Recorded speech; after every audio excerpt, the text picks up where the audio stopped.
묵상하게 될 말씀 신명기 27장에서 신명기 34장 마지막 장까지 말씀 묵상하겠습니다. 네, 신명기는 오늘로 이제 마무리하는데요. 이제 신명기 마무리하면 모세오경 끝이죠. 모세오경을 끝을 내면 이제 뭐 그 다음 한참 또 편안하게 지나갑니다.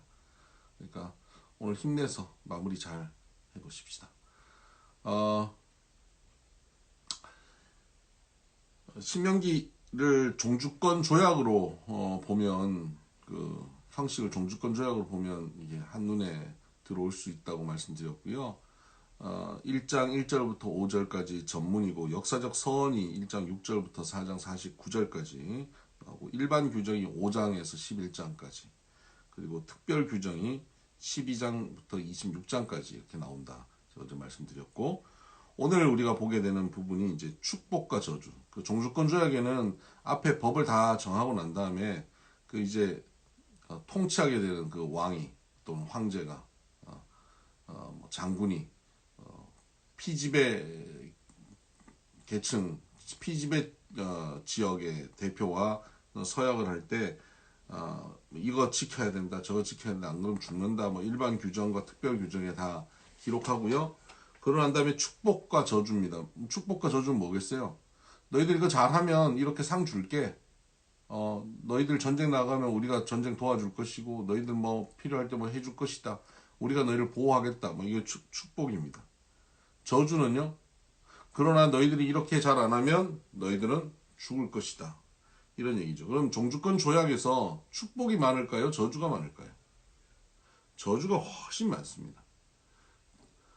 그래서 신명기에 오늘 27장부터 30장까지 보면 이 종주권 조약 후반부인데 여기에 저주가 훨씬 많이 나옵니다. 비교할 수 없을 만큼 저주가 훨씬 길게 나옵니다. 하나님이 우리에게 이렇게 말씀하셨는데 이 말씀을 잘 지키면 복을 받을 것이다. 그런데 이런 것 안 지키면 너희는 저주받을 것이다. 라고 저주가 가득히 나오죠. 하나님께서 뭐 우리를 되게 저주하신다 이런 뜻으로 보시면 안 되고 이게 종주권 조약의 이 형식이 그렇습니다. 저주가 훨씬 많은 것. 그리고 나서 마지막에 이제 증인이 나오는데요. 30장 19절부터 이제 증인이 나오죠. 이 조약에 대한 증인. 쭉 읽으시면 그 사이에 증인들이 증인으로 하나님 세우시는 것이 나옵니다. 30장 19절에도 나오고 31장 28절에 나오고 그리고 32장 1절에서 43절까지 이렇게 나옵니다.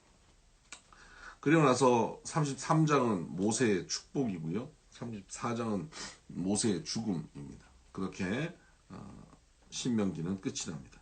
자, 오늘 신명기의 묵상 포인트를 좀 볼까요? 신명기 묵상 포인트를 보면 15절, 27장 15절을 보십시다. 장색의 손으로 조각하였거나 부어 만든 우상은 여호와께 가증하니 그것을 만들어 은밀히 세우는 자는 저주를 받을 것이라 할 것이요. 여기서 은밀히 세우는 자, 여기 은밀함이 나오죠. 에발산에서 이제 들어가면 에발산과 세겜 사이에 세겜을 사이에 두고 에발산과 또 그리심산이 있습니다. 그리심산에 백성들이 절반이 올라가고 에발산이 절반 올라가서 그리심산에서는 축복을 선언하고 에발산에서는 저주를 선언하라고 말씀하시죠. 근데 여기 에발산에서 저주할 때 뭐라고 저주하냐면 은밀한 죄를 지은 것에 대한 저주입니다. 그러면 백성들이 그 소리를 듣고 아멘 하라는 거예요. 그 은밀한 죄가 어떤 것이냐? 뭐 장색의 손으로 조각하거나 부어 만든 우상은 여호와께 가증하다. 이걸 섬길 때 은밀한 죄라는 거죠. 부모를 거역하는 것, 은밀히 뭐 드러내놓고 하는 것은 돌로 쳐서 죽이잖아요. 근데 은밀히 죄를 짓는 것, 그건 모르잖아요. 마음속에 부모를 무시하고 있다는 건 모르죠. 하나님께서 저주하신다는 거죠. 그래서 그 은밀한 죄들이 그런 죄들 중심으로 에발산에서 저주하는 것이 나옵니다. 그리고 28장에 순종하여 받는 복, 쭉 나오고 불순종하는 저주가 그 이후에 어마어마하게 기록되어져 나오죠.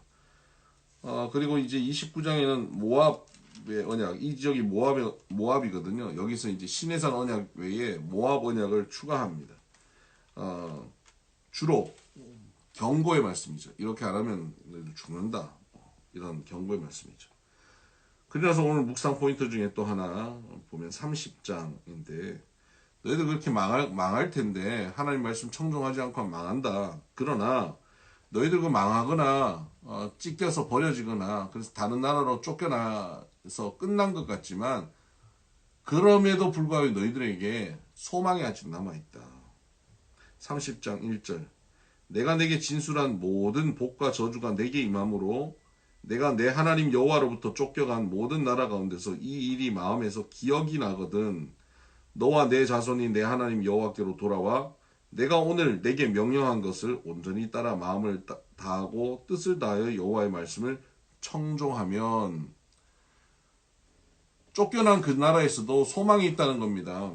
그곳에서 하나님의 말씀을 기억하고 그 말씀을 청종하면 하나님께서 돌이키시고 돌아오게 할 것이라는 겁니다.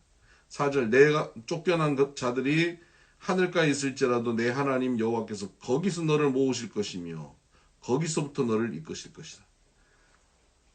우리가 범죄해서 끝난 것 같아요. 모든 것이 끝난 것 같습니다. 더 이상 소망이 없는 것 같아요. 그러나 하나님께서는 거기에 소망을 주십니다.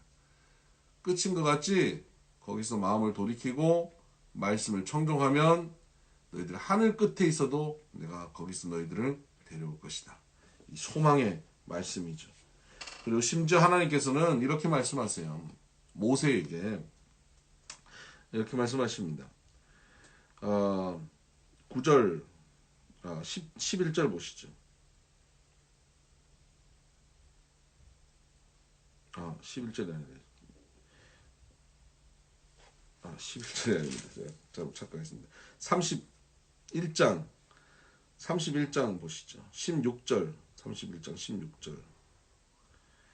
또 여호와께서 모세에게 이르시되 너는 내 조상과 함께 누우려니와 이 백성은 그 땅으로 들어가. 이제 백성들은 그 땅으로 들어간다는 거죠. 그리고 난 다음 충격적인 말씀을 합니다. 그 땅으로 들어가 음란이 그 땅의 이방신들을 따르며 일어날 것이요 나를 버리고 내가 그들과 맺은 언약을 어길 것이라. 내가 그들에게 진노하여 그들을 버리며 내 얼굴을 숨겨 그들에게 보이지 않게 할 것인지 그들이 삼킴을 당하여 허다한 재앙과 환란이 그들에게 임할 그때에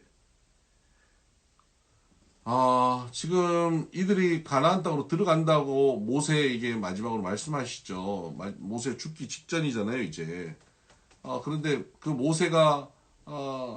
모세에게 이 하나님께서 뭐라고 말씀하시면 너 그동안 수고했다. 40년 동안 애썼다. 정말 네가 노력해서 이들이 여기까지 왔고 이제 너는 못 들어가지만 저들은 들어가서 그곳에서 네가 그동안 가르쳤던 말씀, 율법을 가지고 그것을 잘 살아서 하나님 나라를 이루고 정말 행복하게 살게 될 것이다. 라고 말씀해 주셔야 될 것 같은데 너 못 들어간다. 그들은 들어갈 거다. 들어가서 나를 버리고 율법을 버리고 우상 섬기고 그래서 나도 그들을 버리고 그들은 쫓겨날 것이고 그들은 다 찢어질 것이다. 이런 말씀을 하시는 거예요. 하나님 다 아시는 겁니다. 그들이 그곳에서 율법 지키지 않고 우상 섬기고 떠나갈 것을. 그리고 그 나라가 멸망할 것을 아시는 거예요. 아시는데 뭘 그렇게 끌고 오셨어요? 그렇게 멸망할 것이 우리들의 수준이고 우리 한계인 걸 뻔히 아시면서도요. 하나님은 소망을 가지시고 기대하시고 결국 돌이키시겠다는 것입니다. 그래서 하나님은 그들이 말씀을 지키고 돌이킬 수 있는 길을 안내하고 계십니다. 30장 11절 보십시다.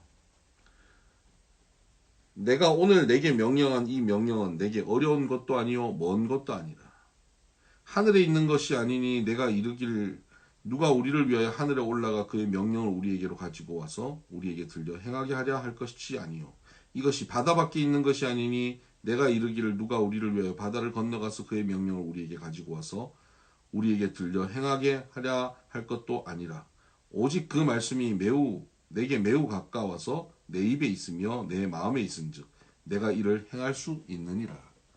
하나님의 말씀은 매우 가까이 있다는 겁니다. 멀리 있지 않다는 것이죠. 그 하나님 말씀만 청종하고 돌이키면 산다는 겁니다. 멀리 있지 않다. 매우 가까이 있어서 어렵지도 않고 쉽게 따를 수 있다라고 말씀해 주십니다. 근데 그 쉽게 따를 수 있는 길이 뭐냐?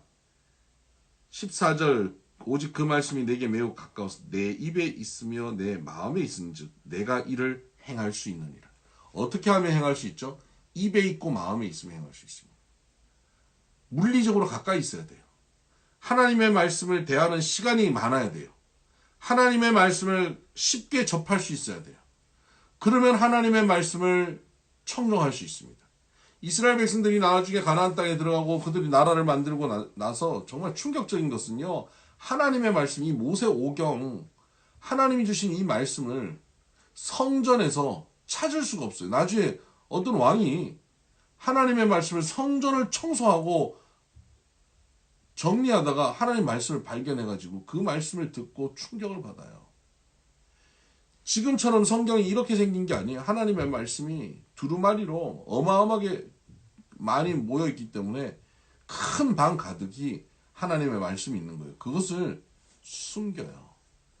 하나님의 말씀을 뭐 어떤 의도로 숨겼는지 모르죠. 못 보게 하려고 숨겼는지 아니면 하나님 말씀을 다 태워버리려고 해서 그것을 감추어 두었는지 알 수 없습니다만 하나님 말씀은 그렇게 숨겨지고 하나님의 백성들이 그 말씀을 듣지 못해요. 알지 못해요. 그런 시간들을 보내게 된다고요. 결국 하나님 말씀을 가까이만 둬도 하나님의 말씀을 가까이 두고 읽고 듣고 묵상하고 정 안 되면 하나님의 말씀을 갖고 있는 사람이 내 옆에 가까이 있어도 하나님의 말씀을 잘 아는 사람, 하나님의 말씀을 묵상하는 사람이 내 옆에만 있어도 그러니까 여러분의 배우자가 말씀을 잘 묵상 안 해도 여러분이 말씀 묵상 잘하고 있으면 여러분의 가정은 하나님의 말씀을 청종하며 걸어가서 하나님의 나라가 될 수밖에 없습니다. 그래서 주 예수를 믿으라 그리하면 너와 내 집이 구원을 얻으리라고 말씀하시는 겁니다. 말씀을 가까이 두는 것이 중요합니다. 또 하나 중요한 것은요. 31장 19절 그러므로 이제 너희는 이 노래를 써서 이스라엘 자손들에게 가르쳐 그들의 입으로 부르게 하여 이 노래로 나를 위하여 이스라엘 자손들에게 증거가 되게 하라. 하나님께서는 이스라엘 백성들이 다 떠나고 버리고 찢어지고 쫓겨날 것이라는 거 아셔요. 그래서 그 대안으로 하나님께서 말씀하신 게 있어요. 18절에 보니까 또 그들이 돌이켜 다른 신들을 따르는 모든 악행으로 말미암아 내가 그때 반드시 내 얼굴을 숨기리라. 그들과 완전히 갈라서는 거예요. 18절에. 그래서 19절에 그 대안으로 그러므로 이제 너희는 이 노래를 지으라는 겁니다. 노래를 만들어서 노래를 부르게 하라는 거예요. 다 떠나고 찢어지고 버려질 텐데 그 속에 소망을 가지려면 뭘 해야 되느냐? 노래를 만들어라는 겁니다. 하나님의 말씀으로 노래를 지어서 그 노래를 아이들이 흥얼거리며 부르게 하라는 거예요. 우리가 우리나라 사람들 모두가 아는 노래 아리랑 아리랑 아라리요 이런 것들을 무슨 뜻인지 모르게 그냥 부르는 것처럼 말이죠. 우리나라 사람들 부르는 유행가들 오래된 유행가들 있잖아요. 소양강 소양강 뭐죠? 그런 노래들을 그냥 부르게 하는 거예요. 그런 노래들 가사 속에 하나님을 경외하고 하나님의 말씀을 따르고 하나님을 청종하고 하나님께 돌이키면 소망이 있다라는 내용을 담아서 그들이 부르게 하라는 겁니다. 그래서 하나님의 말씀이 이 문화로 우리에게 접근되어지도록 하나님의 말씀을 어떻게 하든지 가까이 두게 하는 방법을 찾은 것입니다. 그래서 여러분 찬양을 많이 듣고 찬양을 가까이 두는 것 그거 굉장히 좋습니다. 아이들이 어려서 찬양 부르게 하는 것 이거 굉장히 좋습니다. 그래서 32장에 하나님께 이 모세를 통해서 하나님께서 노래를 짓고 부르게 하죠. 31장 30절 마지막 절 보면 그리고 모세가 이스라엘 총회에 이 노래의 말씀을 끝까지 읽어 들리니라 하고 32장에 바로 그 모세의 노래가 나오는 겁니다. 모세가 작사 작곡한 거 아세요? 모세가 이 골든 앨범 모세의 노래 이게 나옵니다. 32장에. 네. 그리고 34장 모세가 죽게 되죠. 34장 모세가 죽으면서 이제 여호수아에게 안수하는데 34장 9절 모세가 눈의 아들 여호수아에게 안수하였으므로 그에게 지혜의 영이 충만하니 이스라엘 자손이 여호와께서 모세에게 명령하신 대로 여호수아의 말을 순종하였더라. 여호수아가 이제 모세에게 안수받고 후계자가 됩니다. 지도자가 됩니다. 그에게 하나님은 뭘 부어주셨냐면 지혜의 영을 충만하게 주셨습니다. 오늘 이 지혜의 영이 참 사모됩니다. 우리 각자의 삶의 자리에 우리가 하나님께서 그 자리 책임자들로 부르셨습니다. 사명자들로 부르셨어요. 아빠로 엄마로 부르셨고 우리 삶의 자리에 우리의 손에 주셨던 여러 가지 일들을 우리가 감당하도록 주셨습니다. 그것을 감당하려면 우리가 뭐가 있어야 되냐? 지혜의 영이 있어야 됩니다. 오늘 아침 우리 각자에게 이 지혜의 영이 임하게 되기를 주의 이름으로 축복합니다. 네, 오늘도 말씀과 함께 동행하십시다. 샬롬.